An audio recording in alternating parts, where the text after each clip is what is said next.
Space Technologies, Dr. Nathaniel Shepard opens the film by addressing a large crowd about sending a crew of 6 astronauts to Mars through Magellan 61, an advanced space launcher, believing that Mars is like a ripe fruit that is ready to be plucked. He worries that the Earth's limited resources can bring life to an end within the next few decades. As a solution to this problem, Dr. Nathaniel has prepared to send a team of astronauts to live on Mars and report back the fact that living on Mars is actually possible. Within 20 hours, Sarah and her team take off in their launcher. As the rocket picks up pace, Sarah feels sick, but she ignores it. Nathaniel and his crew are seen monitoring and managing the astronauts' activities through NASA's space station. Shortly after, Sarah finds out that she's pregnant, which raises a huge debate between Nathaniel and the director of Genesis, Tom. Nathaniel doesn't want the astronauts to return since it's too late to abort the mission, whereas Tom wants Sarah and her baby back on Earth. By the time the astronauts reach Mars, Sarah's birth is due. She gives birth to a baby boy with Dr. Gary's help, but dies due to the complexity of the situation. Nathaniel mourns the loss of a great astronaut and talks to Tom and some professional doctors about the possibilities of tackling the situation in a way they don't lose the fund and be able to help the motherless infant.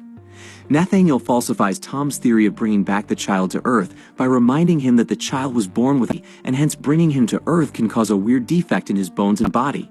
He suggests visiting Mars himself, but Tom objectifies, revealing that he has a brain disorder that can be triggered. Feeling as if he's limbless, Nathaniel agrees on keeping the death of Sarah and her child on Mars a secret and classified information from the press and the people so that their image isn't compromised by the media. The scene then shifts to 16 years into the future, where a robot named Centaur is seen heading towards Gardner, Sarah's boy. Gardner hasn't seen life outside the headquarters on Mars. He is desperate to escape and see what the world looks like outside a space shuttle.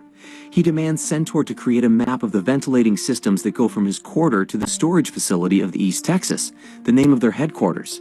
Centaur, despite being his creation, denies the request, claiming that the sort of information he's asking for is classified and cannot be told. Gardner catches Centaur and opens his head with a screwdriver. He gets into his system where he finds the files from the past.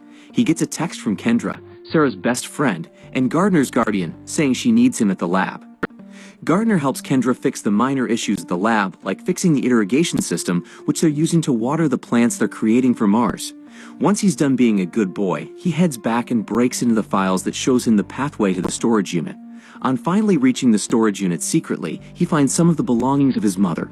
He finds a USB drive that has memories from Earth. He sees a picture of his mother with a guy and assumes he's his father.